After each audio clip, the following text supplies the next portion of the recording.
যারা এই আইন প্রয়োগ করে তারা মানুষের উপর, জনগণের উপর নিপীড়ন চালায়। আমাদের দেশে অনেকগুলো শ্রম আইন ছিল।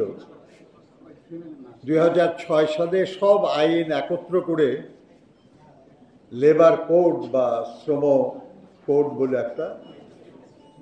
একসাথে মিলিয়ে একটা আইন করা হয়েছে। আগে যে আইন ছিল সব মিলিয়ে যেটা করা হলো,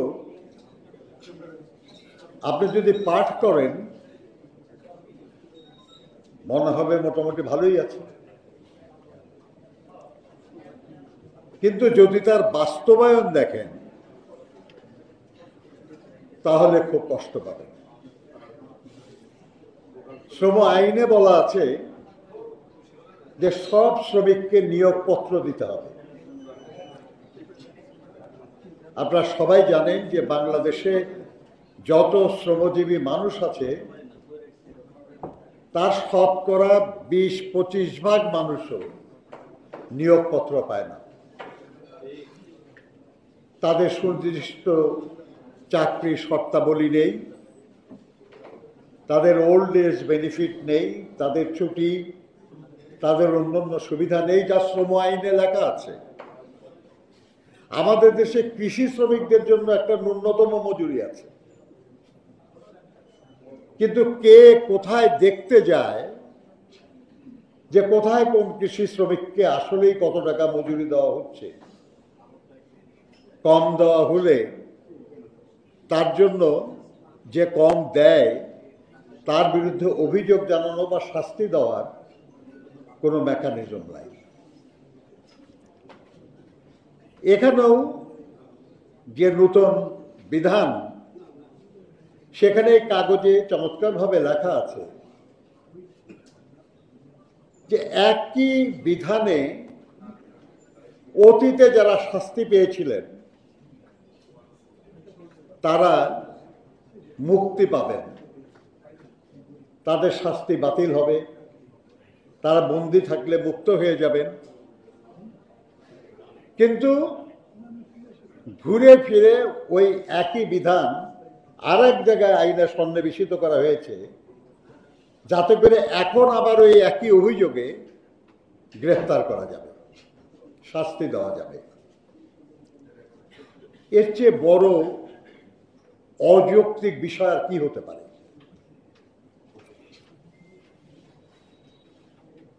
আপনার এখানে অনেকগুলি পয়েন্ট, অনেকগুলি ধারায় উল্লেখ করেই তারা বলেছেন।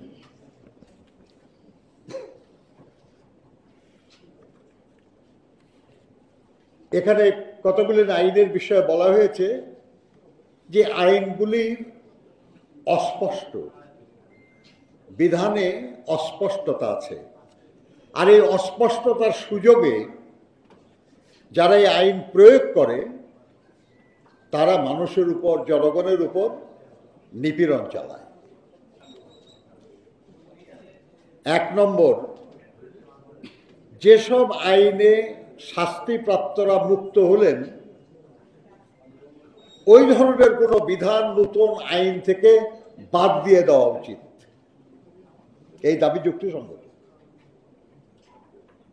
এটাও যুক্তিসঙ্গত যে আইনে যদি কোনো অস্পষ্টতা থাকে এবং সেই কারণে যদি জনগণ হয়রানির শিকার হয় তাহলে সে অস্পষ্টতা দূর করা যারা আইন করেছেন এটা তাদের কর্তব্য, তাদের করা উচিত। তারা অস্পষ্ট রেখে কিছু লোককে দুর্নীতি অনাচার করার, কিছু লোককে জুলুম করার সুযোগ দেবেন, এটা কোনো আইনের বিষয় হতে পারে না।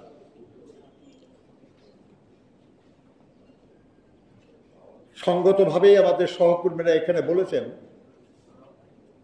যে একটা আইন কার্যকর করার পরিপূর্ণ ক্ষমতা, এমনকি সেটা কার্যকর করার জন্য যে কমিশন নিয়োগ করা হবে সেই কমিশন নিয়োগ এবং সেই কমিশনের গঠন সব মিলিয়ে যদি এমন হয় যে শুধুই সরকার এই আইন প্রয়োগ করবে, এখানে স্বাধীন মতামত দেওয়ার এবং এই ব্যাপারে অন্যায় কিছু হলে সে অন্যায় উল্লেখ করা বা সেটা করতে বাধা দেওয়ার জন্য যোগ্য কোনো মানুষ থাকবে না, এটা গ্রহণযোগ্য না। একটা স্বাধীন দেশে আসলে তো স্বাধীন দেশ মানে যে দেশের জনগণ স্বাধীন, ভূমি তো স্বাধীন না। জনগণই দেশ, রাষ্ট্র।